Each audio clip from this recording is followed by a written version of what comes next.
So thank you everyone for joining us this evening. I'm Maria, Mayan's board president, and we are thrilled to welcome Dr. Elana Stein Hain. She's Rosh Beit Midrash and senior fellow at the Shalom Hartman Institute. She joins us from Israel this year, where she's living with her family, researching affirmative religious Zionist approaches to democracy and shared society. Related to our current topic, she has recently published Circumventing the Law, Rabbinic Perspectives on Loopholes and Legal Integrity. You can see over there, there'll be an opportunity to purchase at a discount. And near and dear to Mayan, Elana served as a mentor for our new Emerging Scholar Fellowship, supporting and helping develop young female scholars as they become adult educators. Before we get started, I want to quickly remind everyone about Mayan's upcoming learning opportunities in March, and we have a very busy month, so bear with me. There's a lot to remind you about. So speaking of our Emerging Scholar Fellowship, this Motzei Shabbat in Newton, join us to learn with our current Emerging Scholar Fellow, Leora Orenstein, on Life is a Highway, the Ins and Outs of Tfilat HaDerech. This class is open to women and men, and is sponsored by Michal and Barry Bessler in memory of Michal's father, David ben Rachel, from Midrash. And Leora is a fabulous teacher. She's young and she is fabulous. I hope you can all join us. Starting on Monday, March 3rd, next week, we have a 4-part series with Rabbi Yaakov Jaffe in Brookline on the Shabbat Amidah, open to women and men.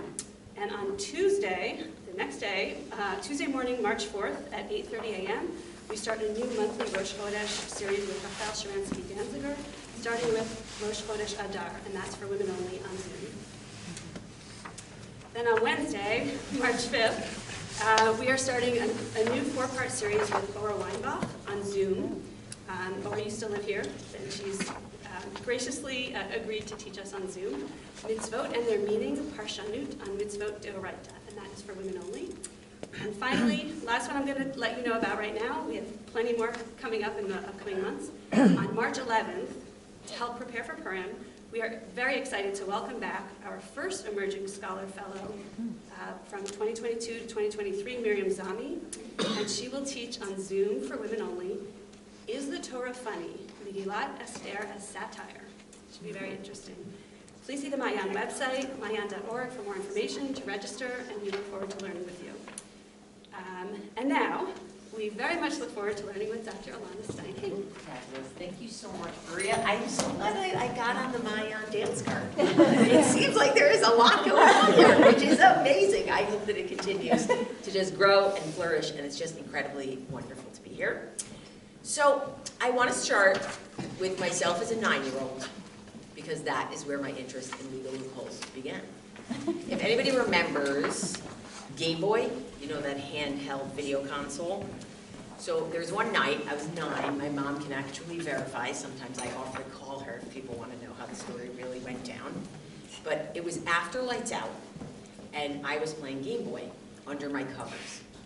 And my perfect mood lighting for the story. My mother comes in, I'd just be part of it, be in it. My mother comes in, and she says, Elana, I'm going to just turn it off and on, and that should be said. Okay, great. It's really perfect for the story. Are you reading after lights out? Because if you are, you're going to be punished. So I said, no, Mom, I am not reading after lights out. So she said, are you sure? And I said, I'm sure. And I actually wanted to prove to her that I was not reading.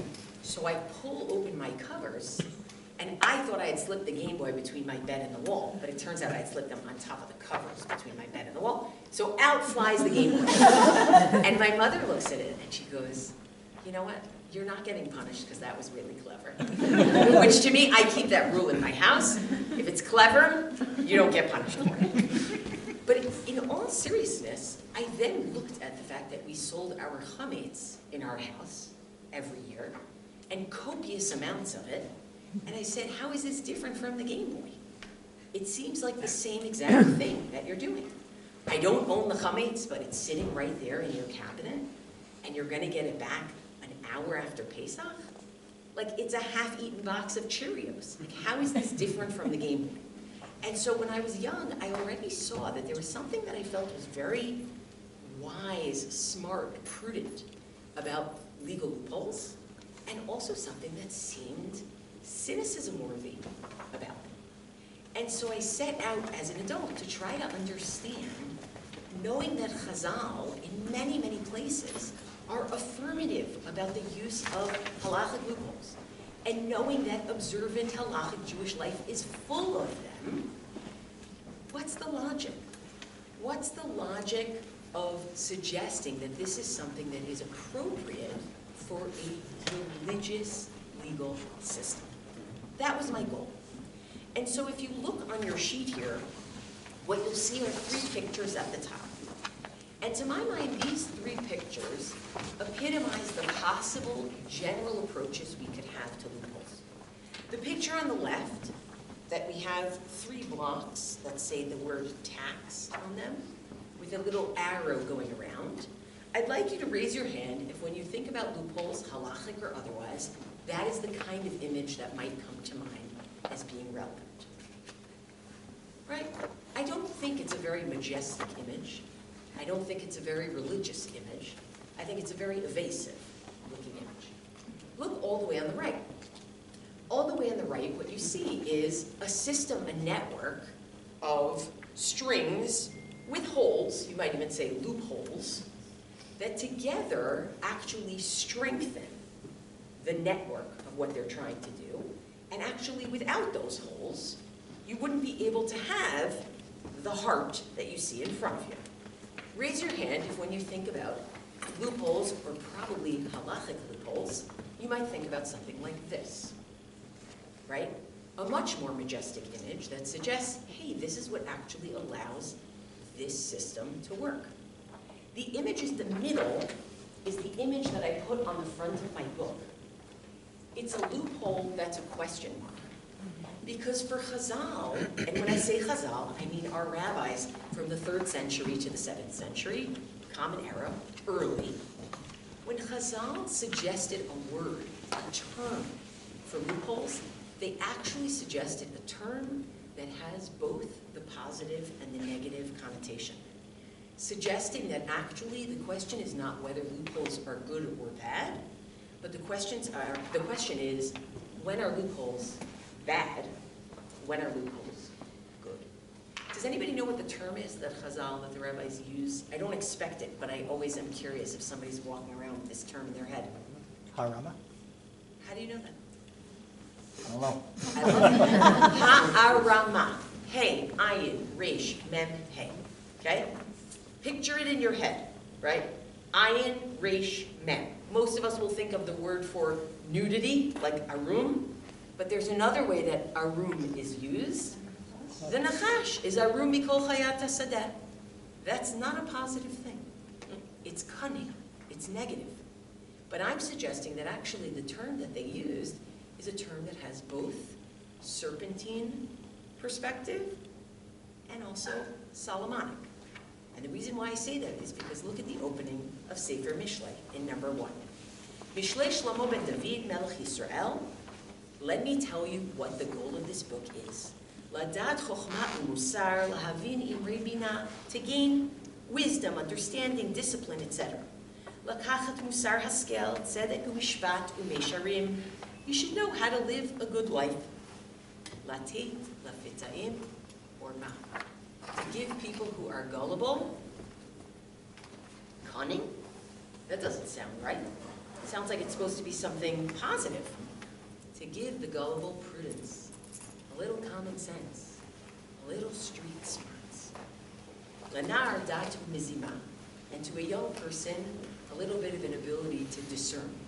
Throughout Sefer Mishlei, Orma is only used positively, a dozen times.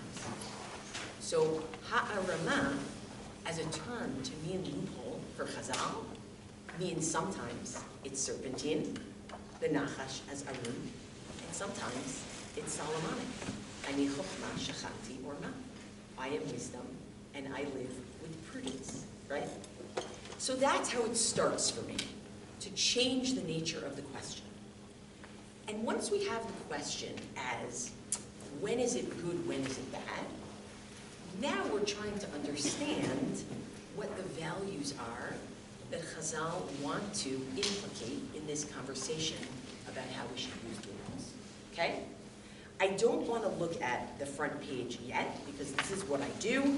I end up making a source sheet a week earlier and then changing my mind about how I want it to go later. What happens is you find within the earliest Chazalic literature examples of where somebody will say yes to a harama, and then that somebody will say no to another harama. And this is a great opportunity. Because once you have the same person saying yes in one situation and saying no in another, it's time for us to figure out what are the parameters, which is a much more interesting question, okay? We still haven't resolved exactly who you think you're trying to fool, even if we're gonna come up for ways that it's considered good versus ways that it's considered bad, but we're gonna get there eventually, okay? So what I wanna do now is I actually wanna look at a Gemara that takes into account two different examples of where a rabbi says yes to harama, and that same rabbi says no in the other example. A rabbi says no, and the same rabbi says yes. Who here wants me to talk about an example that is a famous example of legal loopholing? Like Eruv, like canceling debts or not canceling them in the Shemitah year, like being able to take Beit, being able to take interest. If you'd like me to talk about that, please raise your hand. Good, because that's not what I'm going to talk about. The reason why I'm not going to talk about this is because when Chazal use the term harama, they are generally talking about a private, ad hoc situation where you come to me and say, I am between a rock and a hard place because something strange happened. God forbid, I had a house fire on Shabbat, and I need your help figuring out how I'm going to have my cake and eat it too. It's not generally used about those big takanot, as we would call them, that are meant to deal with the pervasive problems in society. And the reason I think that's important is the idea that Chazal would offer you a private harama for your private use. Number one, tells you that they care about the little guy. That's number one. Not just the pervasive issues, but the issues that happen in your backyard. Number two, they trust you. They're going to actually give you a way out of something and assume that that doesn't mean that forevermore you're going to look at the law and say, that doesn't matter, right? And three, the takanot that they do, like prosbol, being able to not cancel debts in the Shemitah year, actually are still based on the same concepts, the same strategies as these private haramot, which makes you think, this is so interesting. They clearly have the authority to make these changes, and still they do it in a manner that is loopholing, which means that it isn't just that they use loopholing because they feel they can't do anything else. It's that they use loopholing because they also think that there's something significant and good about it. And we're going to have to figure out what that it is. But all that is introduction to our two examples. Ready for our two examples? Who here raises cattle? Nobody in Boston, in this room, none of you Jews raise cattle? I had a total misimpression about this community. Okay? So here's what you need to know. Okay, let's try a different one. Who here bakes? Who here bakes matzah? Who here bakes matzah on Yom Tif, on Pesach? Also, total misimpression about this community. I was sold a bill of goods. I thought you guys would have this coming out of your ears. These are our two examples, okay? One example is, here I am. I own animals because what else is a Jew to do? A good New Yorker, like I am. I own animals, and a mommy-baby pair have fallen into a pit on Yom Tif. What's my problem? Describe to me my halakhic problems. Go. Just leave them there, right? Forget my halakhic problems. Let's talk about the functional. None of you are into animal husbandry. This is unbelievable to me, right? What are my problems? Okay, so I'll leave them in the pit until the end of Yom Tif. What's the problem? Why would I not want to leave them in the pit? They'll die, no food. Yeah, heat, predation, no food. Great. Okay, so I'll take them out. Help me. Tell me why I can't take them out. We're talking about a steer here. You can't trap it. What? You can't trap it. You can't hunt it. Forget about trapping, right? It's muktzah. It's muktzah. So what's the only thing I can touch it for on Yom Tov? To eat it, if you're going to shecht it. Perfect. So I'm going to take them out of the pit, and I'm going to shecht them and eat them on Yom Tov. Remember, it's a mommy-baby pair. Am I allowed to do that? No.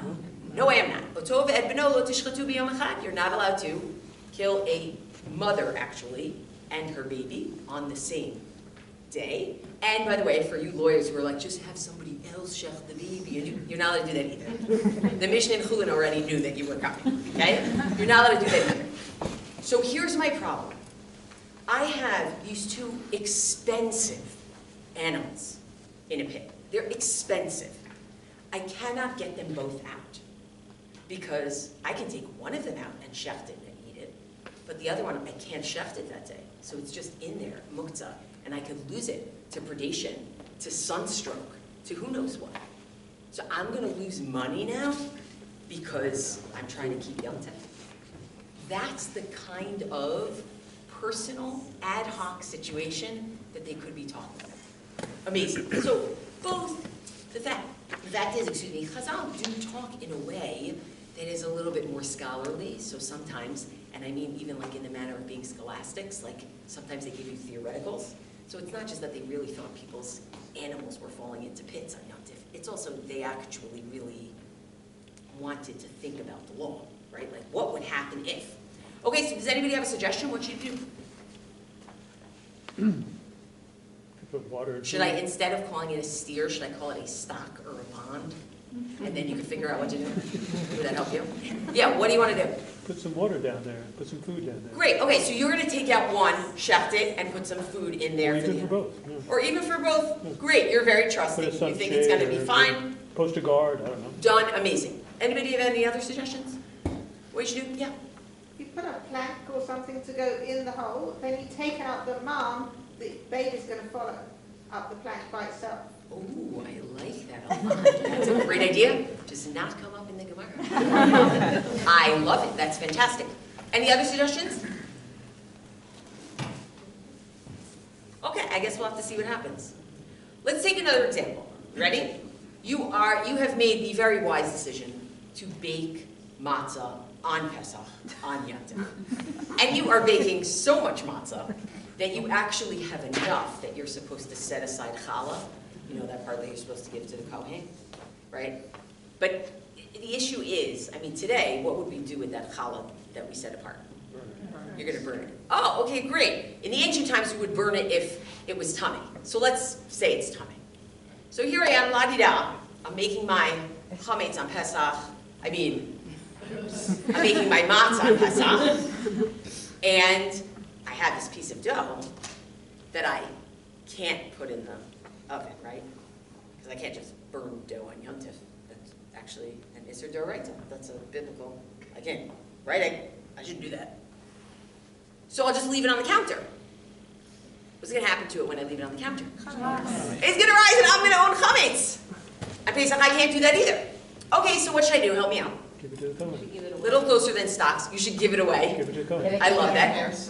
Okay, what'd you say? Make it hefker. Yeah. Make it hefker. But here's part of the problem, right? Part of the problem is that I'm in my house and it's with me and it's already Yom Tov, right? And that's not necessarily somewhere where Chazal are going to go. When they talk about making things hefker, they talk about pre-Yom Tov, right? Think about the fact that even when you find, God forbid, right, you find chametz in your home on Pesach, they don't say declare it hefker, they say put something over it and cover it and then get rid of it after Yom Tov, right?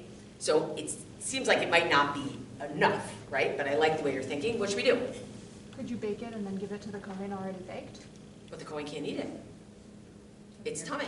Oh, Kohen can't eat it. Uh-oh. forgot it was time. I know. I almost forgot also.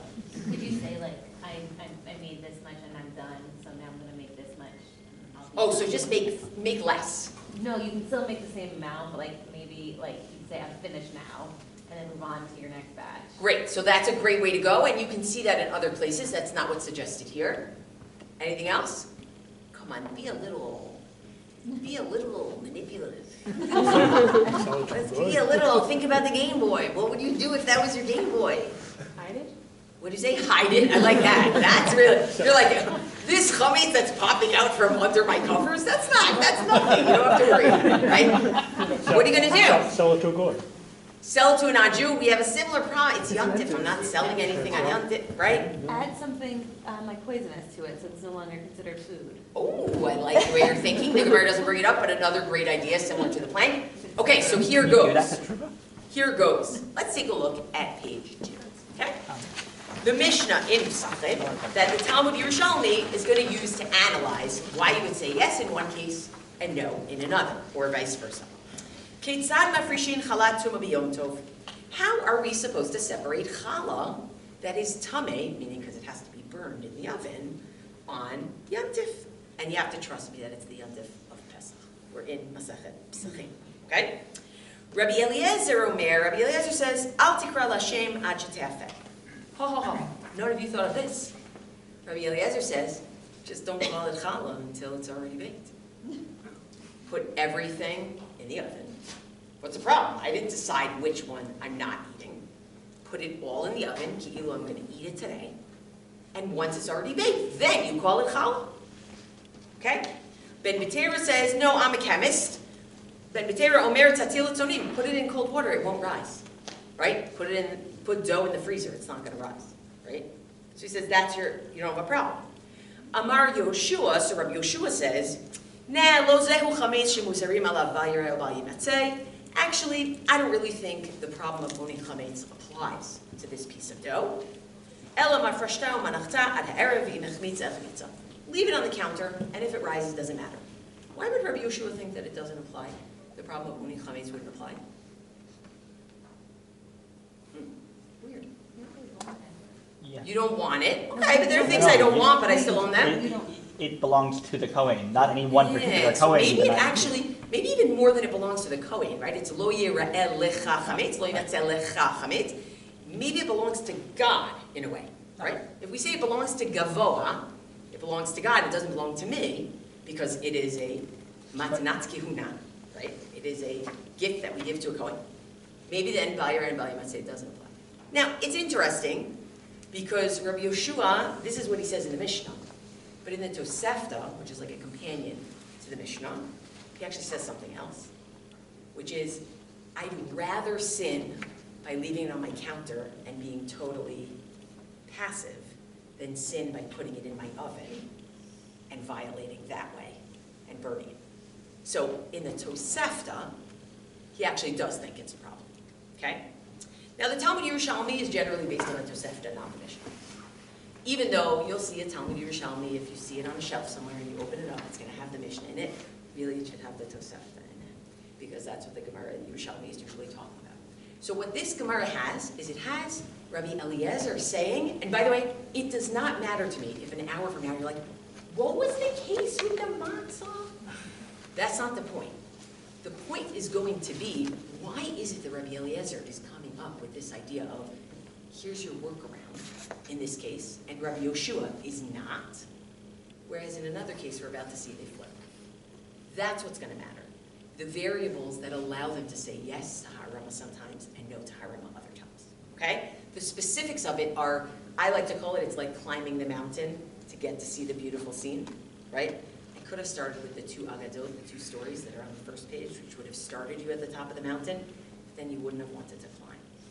So I need you to climb with me. It's worth it. The scene is beautiful. Okay? So look at what the Gemara says on the bottom of page 2. The Gemara says, I want to dig into Rabbi Eliezer here a little bit. You're not going to call it challah until you've baked it? Keitzad yaseh al Rabbi Eliezer. What does Rabbi Eliezer think you're supposed to do? Ma'arim ve'omer, you are prudent, and you say, Zo ani rotzeh l'chal, I want to eat this piece of dough, so I'm putting it in the oven. Zo ani rotzeh l'chol, I want to eat this piece, so I'm going to put it in the oven. Ve'ofet kulam, so that you bake the entire thing, because you never know, I want to eat this today, that's what I'm going to do.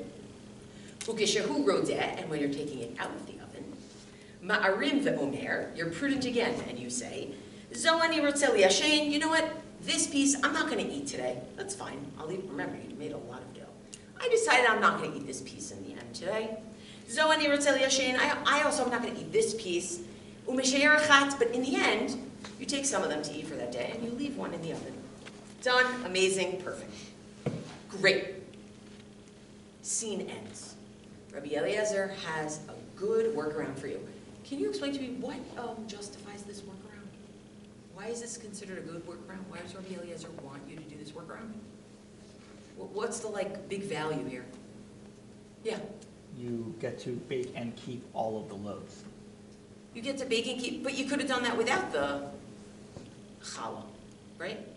Oh, I guess either way, you're out one loaf either way. Yeah. So why is he trying to help me find a workaround? How does this help So me? you don't have to burn it on Yom Tov. Good. He doesn't want you to violate the law, right?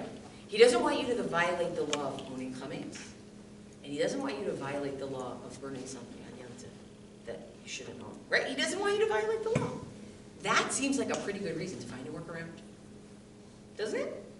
Right? That seems like a pretty legitimate reason to find a workaround. Yeah. Never mind. It's okay. Yeah. Is it significant that Rabbi Eliezer is sort of extending the time, like treating each moment as if it's disconnected from other moments? Like that's the mechanism of the harama? I think that is the mechanism, right? Meaning, what has he just done? Instead of suggesting that this whole experience is one continuous situation, he is stopping you scene by scene and saying, at this moment, it's not a problem to put all this in the oven. At this moment, it's not a problem to take this out of the oven and not eat it. At this moment, it's okay to leave that thing in the oven. And that's what feels farcical. Because you say, no, this is one continuous, right? That's the game that he's playing, right? The game that he's playing is, I'm not reading, I'm playing game with it, right? I'm not cooking challah dough. I'm baking this dough that I'm going to eat today. And once it's in the oven, I've decided I'm not going to eat it today, right? But which is different than lying. It's Correct. reframing around Love it. technical. Now, I want you to remember, the Tosefta version of Rabbi Yeshua says, I don't want you to do that. Better to be passive and just put it on your counter and not violate anything actively than to put something in the oven on Yom Tov. That's a real problem. Why are you doing it, right? That's the Tosefta version of Rabbi Yeshua. He doesn't like what he's doing, not because it's lying or not lying, but because you are actively putting something in the oven on Yom Tov that you know in your head you are not going to eat and nobody is going to eat, right? And he objects. Yes? But why is putting it in, leaving it in the oven okay? It's already there. So then It's already there, right? Meaning it's already there. Great. So this could end here, and what you would say is, oh, good, Rabbi Eliezer is a fan of harama in general, and Rabbi Yeshua is just not a fan of harama, right? That's how you would leave it. But there's always another case, right? We're going to bring out a different case where Rabbi Yeshua is pro-harama, and the same Rabbi Eliezer is against it. And you know what case that is? That's our animal case. Don't think we're just leaving those animals in the pit. We're back to those animals. Take a look at the bottom of page 2, the third one. What about Otovet Benosh and Aflu Labor? What about the two animals that fell into the pit? And I promise, keep finding me. You're going to see, okay? Otovet Benosh and Aflu Labor, in that case, Rabbi Eliezer says, sorry, I don't have a workaround for you. Rabbi Eliezer Omer, Yala Tarishon Manat Lishchot. Take out the first one in order to shecht it, slaughter it, eat it for that day. V'yishchot, and that's what you're going to have to do. Because otherwise it's muktzah to take out of the pit. V'hasheni, and what are you going to do with the second one? Who's my friend before who said set up some water for it? Osilo parnasah, kidei shelo yamut. Take care of it in the pit. I don't know what I'm going to tell you. It'll be a day. Hopefully it'll be fine. You'll throw food in there. There's nothing I can do for you. Same Rabbi Eliezer, who had such a great workaround, who was able to freeze time and freeze frame for me before, he won't do that here. But you know who will freeze frame for me? Rabbi Yoshua. Look at what Rabbi Yoshua says. Rabbi Yoshua Omer, second to last line. Ya'alet harishon al manat lishchot. Take out the first one in order to shecht it. V'lo yishchot. And once it comes out, looks a little scrawny. I don't think I want to eat it. I don't think so. V'ya'arim, and then be prudent. V'ya'alet hasheni. Take out the second one in order to shecht it. Even if you decided not to shecht either of them, it's fine. What did Rabbi Yeshua do? Rabbi Yeshua used Rabbi Eliezer's trick. Freeze the frames, right? I'm taking this one out to eat it. Do you know if I really want to eat it or not? Do I know if I really want to eat it or not? Who knows anything anymore? Anything's possible, right? I'm going to pull this out, and then it comes out, and I'm like, it's not grade A quality. I can't. I have people coming for lunch. This is not what I'm going to do. So I'm going to take the other one that's young, beautiful. I mean, it's a sad way to talk about an animal. I'm so sorry about anything. Baby, I don't know. And you're going to take it out. Look, this is really, it's too young.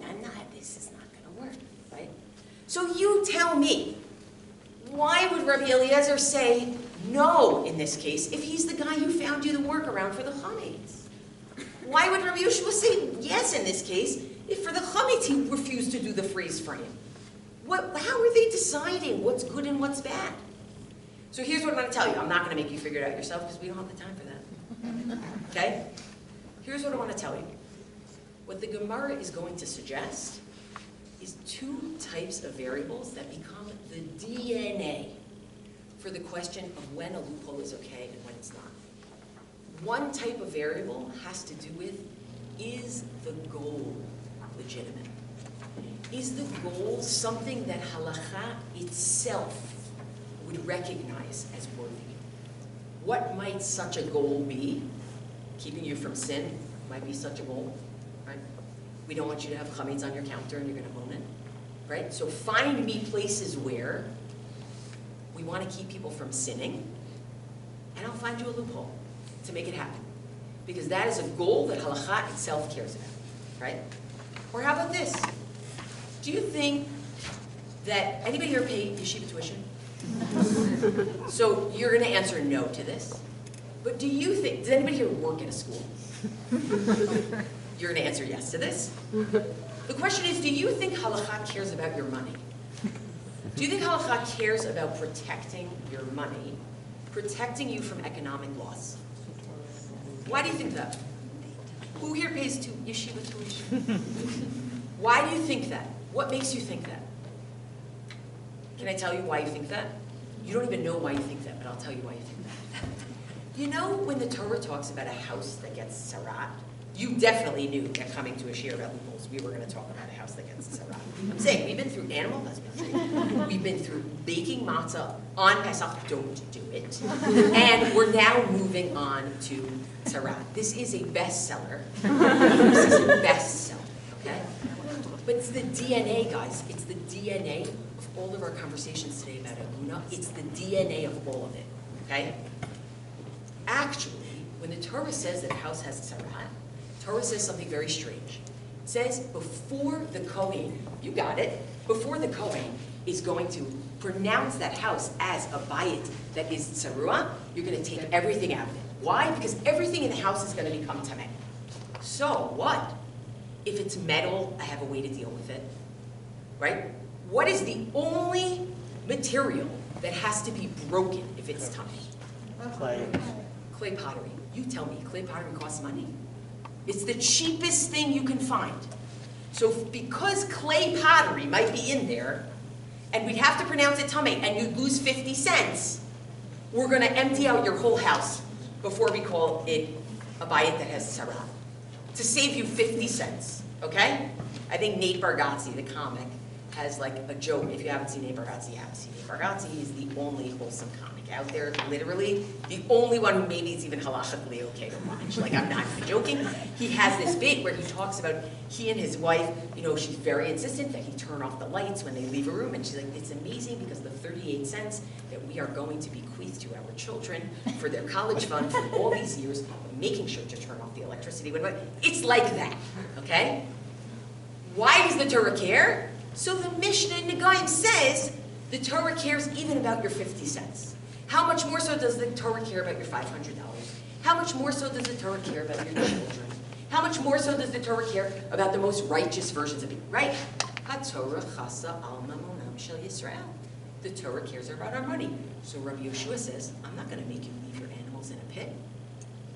We're going to figure out a way that you're not going to lose 2 steers on Yom Tov. That's very expensive, right? You know Chagavya?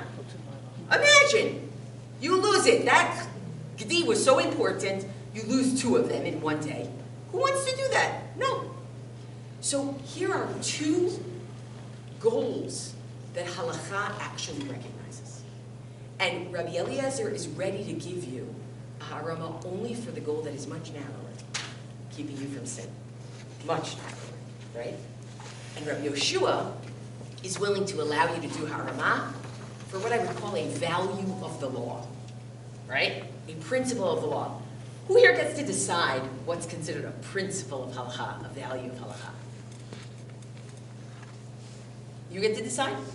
Your rabbi gets to decide? The Beit gets to decide? Better yet, where do they figure out what those values are?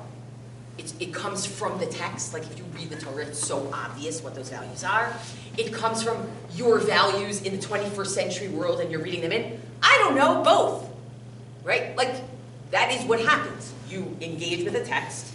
Certain things are more salient. Certain things are less salient because of the time, the place, the personality, all the things, right? So I can't tell you what's the algorithm for figuring out what is a worthy goal halachically. What I can tell you is that we're going to argue about it, right? But that is one type of integrity that Chazal need to see in order to allow a loophole. There has to be integrity of the goal. But there is another kind of integrity that emerges here as well. Because to be honest, it doesn't make sense. If you're telling me Rabbi Yeshua would allow you to do a harama, to save money even, but he's not going to allow you to do a harama to keep you from sinning, what's blocking him from allowing you that harama of the chametz? So this is what I call integrity of process. You could have the greatest goal in the world, but if the process doesn't have integrity, we may not allow the loophole. So what's the problem? Well, you tell me. Picking up an animal on Yom Tov, that's a biblical violation or a rabbinic violation? Hint, hint, it's a rabbinic violation. Putting a piece of food in the oven that you're not going to eat on Yom Tov, a rabbinic violation or a biblical violation? Hint, hint, a biblical violation. Which one's more severe, right? Biblical. Wait a second, are you telling me that it is possible that there could be a totally legitimate goal that the Torah itself cares about, but because you're trying to get around a biblical law, you're not allowed to do it? And I'm telling you that that is one of the suggestions that's made in the Gemara. Why? Why does it matter? I understand the value goal piece. If the goal is legitimate, that allows harama. Tell me something about integrity of the process. Why should that matter? Why should that matter? You tell me. Why should it matter? Somebody hasn't spoken yet. Not that I don't want to hear what you have to say, but I want to make sure other people are getting what I'm saying. Why should it matter? If the goal's good enough, why does the integrity of the process matter? What? It's classic means in the end. Good. Tell me more about why it might be that I shouldn't try to get around a biblical law, but it's okay to try to get around a rabbinic law. Why would you say? You can think in pencil. You have to be right or wrong. Chazal are not here. I'm also theorizing. Like, really, I'm serious. Because I'll tell you what I think. I think that when we're thinking about the process having integrity, we're worried about the whole system of halakha. And I know that you have a good goal here. I know. But if what you're going to do is going to make a mockery out of this system and weaken the system as a whole, I may not be able to say yes. So when you get to the Babylonian Talmud, when you go to the Talmud Bavli, you see another kind of example. The Gemara actually says, what if it's too obvious that you're doing a loophole, that you're doing harama? Even if you're doing it for good reason, for good purpose, what if it's too obvious? We're really worried about how that impacts the system. Wow. That, I'm going to say, is a little crazy making. I'm just going to be serious about that. Because I want us to think now, move from animal husbandry to aguna. You ready? go all the way to that, what you have is the goal is good. The goal is halachically sanctioned. We are trying to save a woman from a chained marriage. We are trying to save a woman from committing adultery, because it ain't so easy to stay single for 10 years, 12 years, 30 years, right?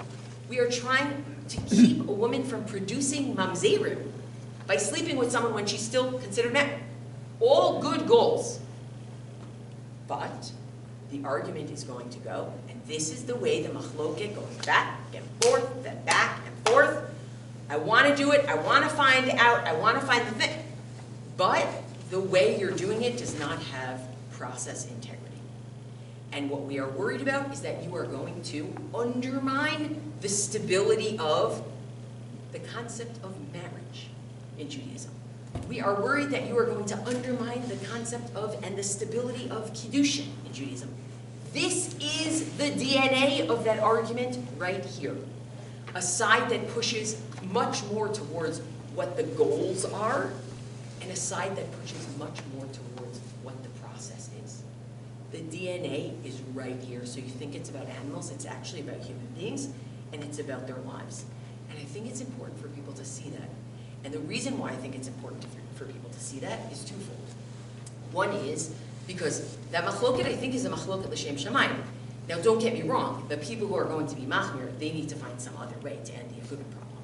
Meaning, there has to be some way. But it does mean that they probably can't solve every individual case, right? Because they're not going to be willing to use certain methods, right? But they still, the onus is still on them to try to figure out how do we not get ourselves into this problem in the first place, because there are definitely ways not to get ourselves into this problem in the first place, right? And the side that says it's all goal-oriented often looks at the side that says, well, the process matters, and says, you people are out of your minds. And the side that says that it's all process-oriented looks at the goal-oriented and says, you don't really respect the halakhic system. And what I'm suggesting is that, A, we should all work to solve the Yehudin problem, but B, this is actually a machloket l'shem shamayim, be'emet. This is how it starts as a machloket l'shem shamayim, right? And what are you going to do about it? I'm not sure, but it really does start right here. I want to do one more thing, and then open it up to questions, okay? We really just went, like, for the jugular. It's real, meaning this is why I care about this. Meaning I actually want people to be educated about the idea that Chazal were not simple or simplistic formalists who thought anything that could fit the letter of the law would pass muster. They were people who actually really cared deeply about the values that they felt were ingrained in halakha, or they felt should be ingrained in halakha. And there also is deep machloket that is still reflected today that I think each side belittles the other side in a way that is not just unbecoming, but in a way that actually doesn't recognize the process of halakha, which I think is terribly sad and unfortunate, okay? But I want to do one more thing, because what we haven't done, here's what we have done. Number one, we've moved the conversation from are loopholes good and bad to when are loopholes good, when are loopholes bad. Number two, we've started to answer that question. We've said, well, if it has a good goal, some people say that's enough. What's a good goal? A goal that halakha recognizes. Other people say, if it has the right process, that's enough. What's the right process? Depends which Gemara you're looking at, right? The Yerushalmi says certain things, the Bavli says other things, you go to the Gaonim and they're saying other things, right? But what we haven't done is said, somebody explain to me what is religious about this whole engagement with the letter of the law, right? And this is incredibly significant because we have inherited in the Western system of thought, we have inherited a dichotomy between the letter of the law and the spirit of the law. That is what we've inherited, first from the Greco-Romans and then from Christianity. And that is the way a 21st century Western person thinks. There is a difference between the spirit of the law, which is actually the essence of what it is, and the letter of the law, which is the non-essential husk covering that spirit. And for centuries, the Greco-Romans and then the Christians decided we prefer the spirit of the law to the letter of the law. And what that means is things like we are going to rail against the use of loopholes, which is exactly what the Romans were doing a century before Chazal came and said, nope, we want you to use loopholes. It also means that we're going to suggest that if you don't like the outcome of something, you're just going to change it, right? Because you are not married to the letter of the law. That is not the way Chazal saw things at all. The way that Chazal saw things is that the letter of the law and the spirit of the law were actually deeply connected to each other.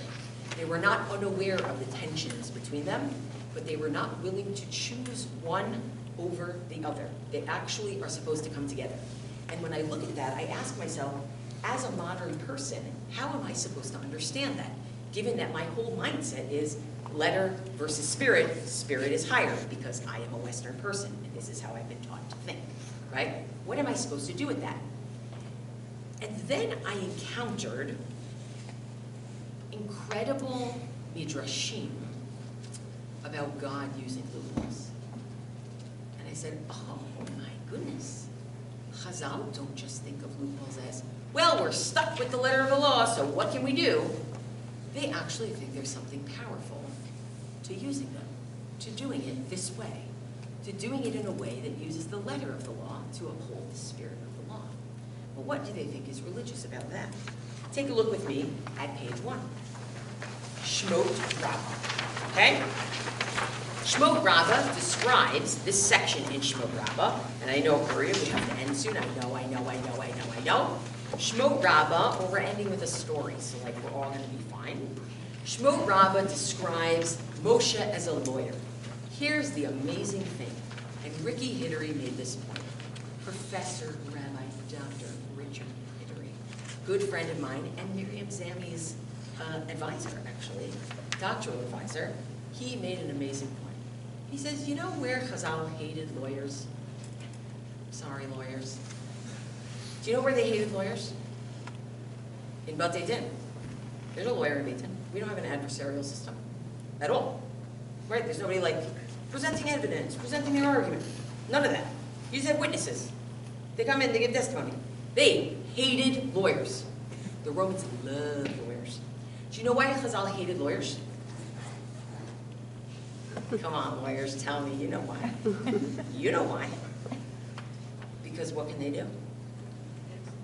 Use their rhetoric to bend the truth and turn the Game Boy into a book and the book into a Game Boy and the thing into challah and the challah into the thing and the animal that you're going to chef. And you know where they love lawyers?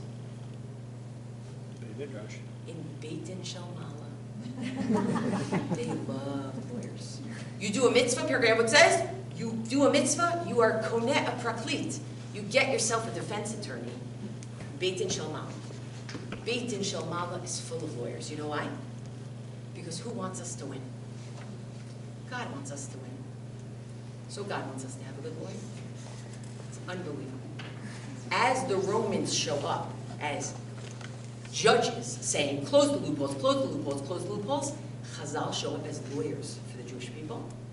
And they say, we are loyal to the Torah and before God, who is the ultimate judge, and we are loyal to our client, and we are going to try to find that way. Moshe Rabbeinu as the lawyer. Davar acher vaychal Moshe, Moshe beseeches God after Chet HaEgel.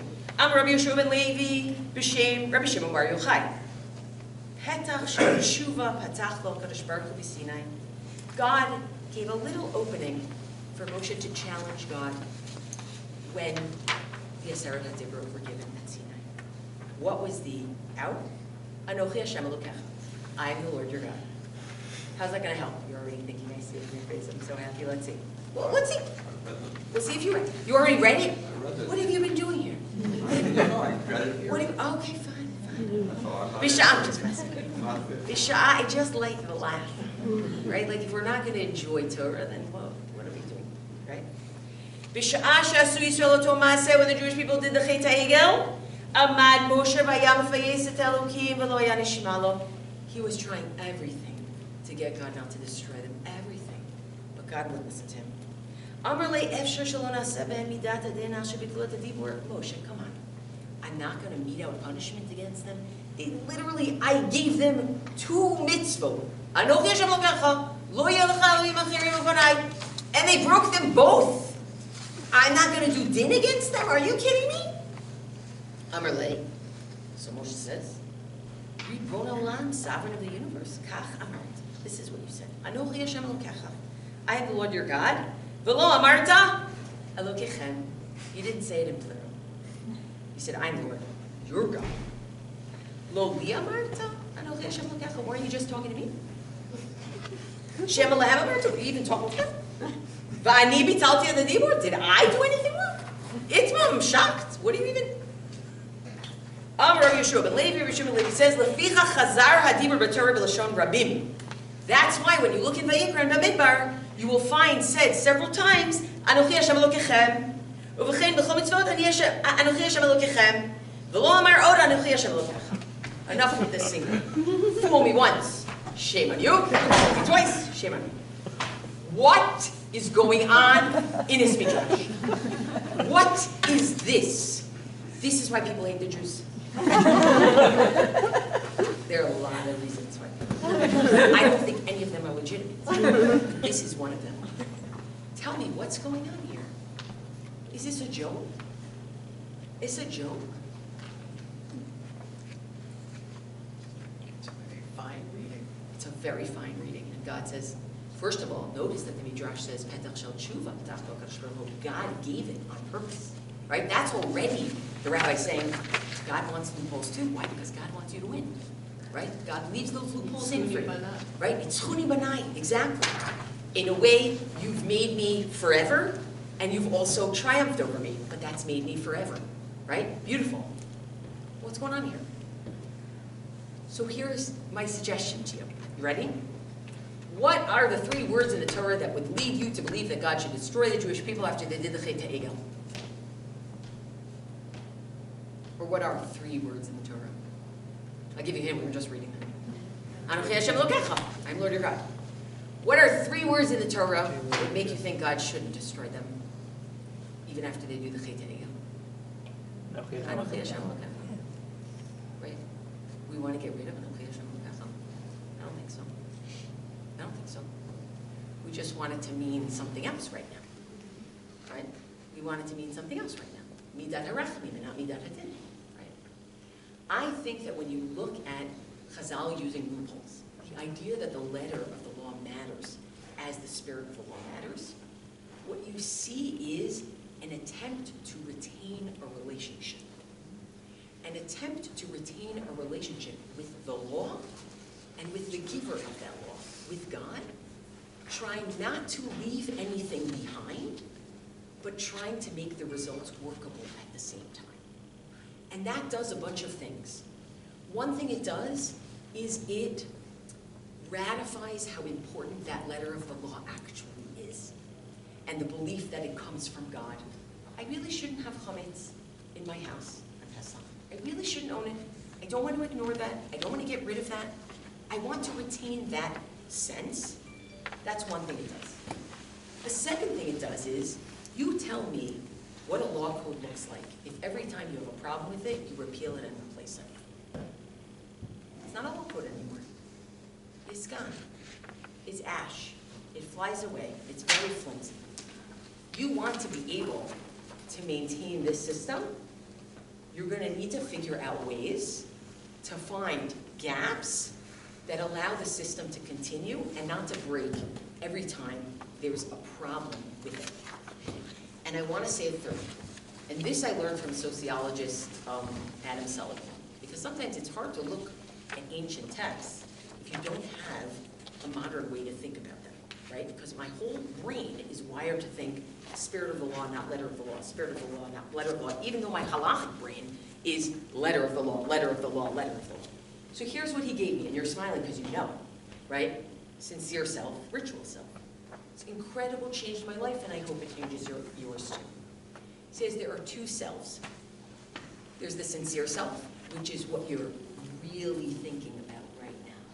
Oh shoot, I left my lights on in my car. Oh, I have to do homework with my kid when I get home. It's going to be so late. I am really enjoying this shiur. Can we talk about that animal husbandry example? Your ritual self, you are looking at me and pretending to pay attention. You are in this this room learning with other people. There's a way you're supposed to sit. There's a thing you're supposed to hold. Which one of those is the real you? They're both the real you. They're both the real you. The way you do things and what's going on in here, they're both the real you. And that is part of what Chazal are ratifying. The idea that, yes, I might be doing this in order to get to a different end, but the fact that I'm doing it like this means I'm still actually doing this. And I think in our 21st century world, we're like, I can only be your friend if you think exactly like me, right? It's very hard for us to realize that the performative self, the ritual self, is real. That's real, and that's what Chazal are doing. They're saying the way you perform is just as real as what's going on inside as you perform it, okay? I want to pause there, see if we can take any questions or comments. Pause, questions, comments, any? Yes, please, and can you say your name? I know, we have to finish, we're going to finish. Gabi with Hatkin. So that's why you look so familiar, because you're Judah's sister. I can't believe I'm so happy. I'll tell you. We're like cousins now. I'm seeing her tomorrow. I'll tell you. Amazing, I love that. I'll have her watch this whole thing so she can see that. Oh my gosh, maybe like fast forward the animal husbandry. I was thinking about this earlier, but it's coming, like, makes more sense to me now. But when you were talking about the alumna issue, I was thinking about how, in some ways, I think not having the loophole undermines halakha and undermines like Jewish community, and so, and I think there's a lot of other examples about that too. So we're kind of caught in a catch-22, I think. Yep, I love it, because guess what? People who say, I am concerned with the tahalich, the process of the law, will also say to you, no, I'm not unaware that the goals matter, because my goal is also not producing mamzerim. Because if a woman is actually married and I pretend she's divorced, then I'm also going to produce mamzerim. And the people who come on the goal side say, it's not just that I'm goal-oriented, I also care about the ma'arechet, the system of halakha, because if I can't find a way out for every aguna, then what are we doing, right? So you are absolutely right. I still think that sometimes when you read the halakhic literature, you end up finding that the focus, like the center of gravity in each, tends to be goal that's appropriate versus integrity to the process. It's just the tshuvot that I see, but it doesn't mean that it's really mutually exclusive like that. That's a great point. That's a great point. I'm going to tell Judith first that you made a great point. Other thoughts? Talk to me. So, in comparing these two cases, the tummy challah, oh, you're that guy. issue, and the animal husbandry one. You're going to love this book. Everybody else just skip to chapter 3. Intro and then chapter 3. So, you portrayed the Sachim question as Rabbi Eliezer is trying to minimize sin, and Rabbi Yeshua here is concerned about process integrity. You can't throw something in an oven on Yontif if you're not going to eat it. Right.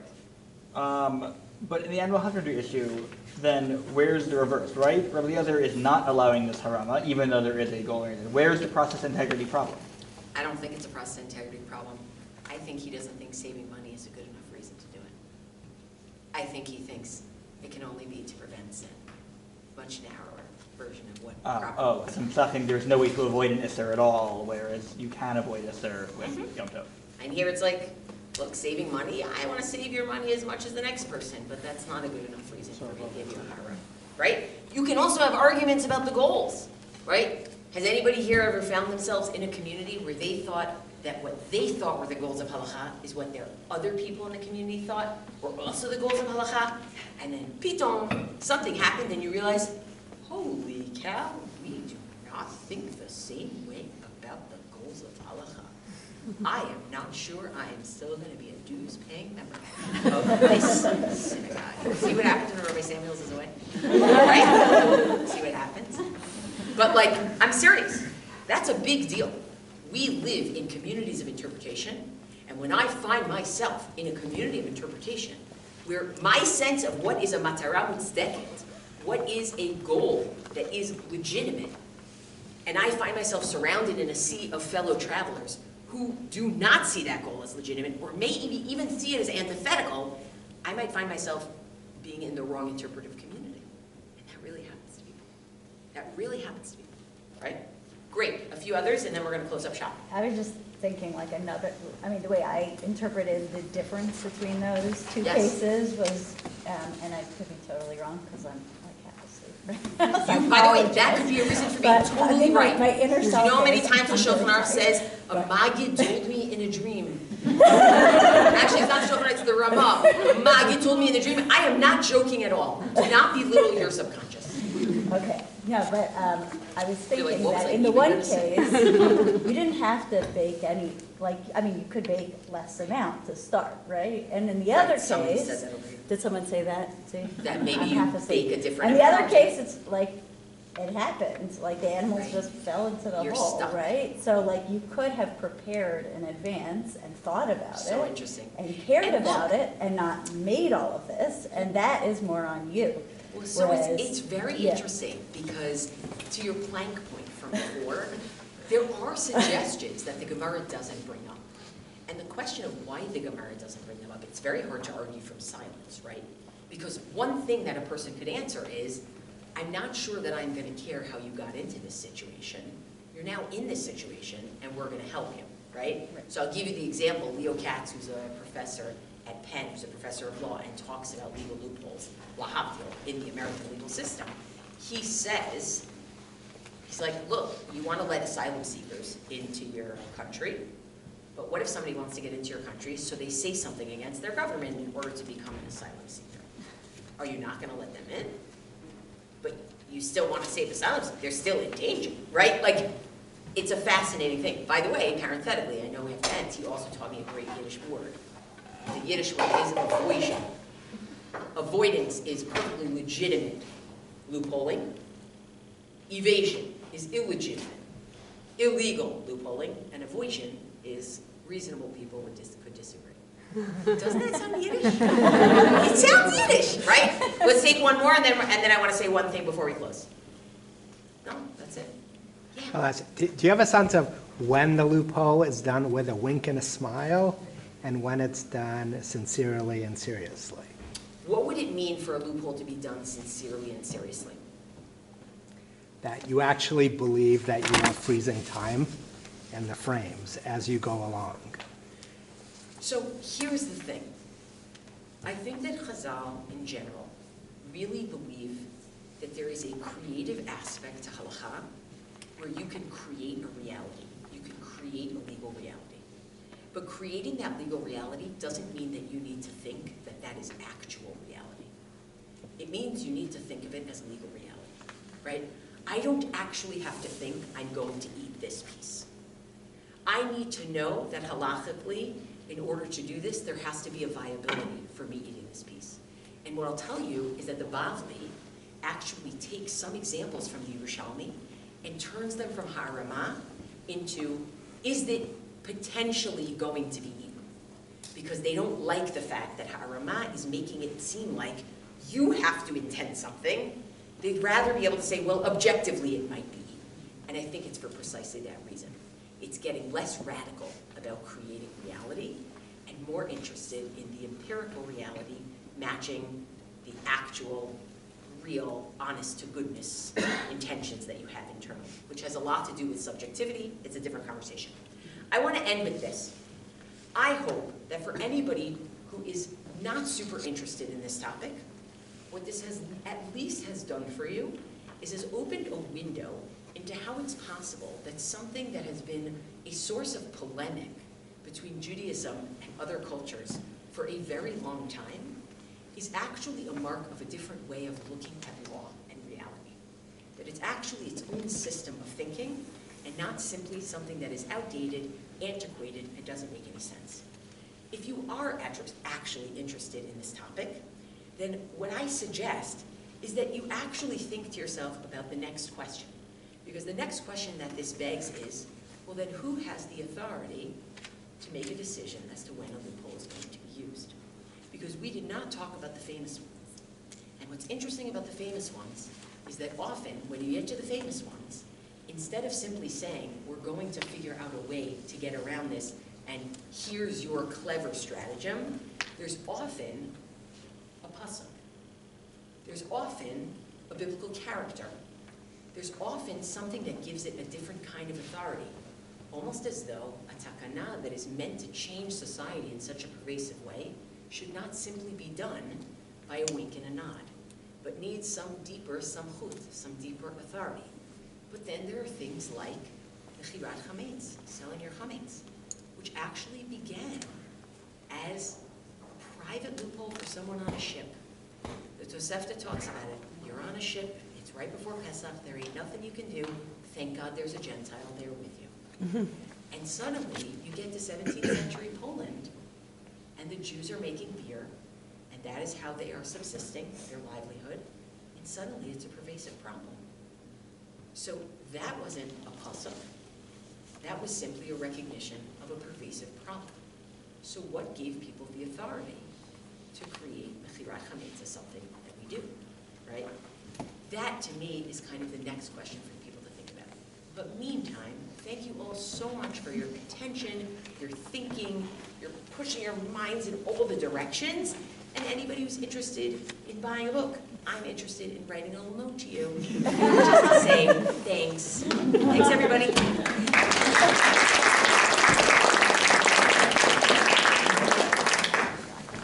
All right, go team. This is your watch. Don't let me steal it.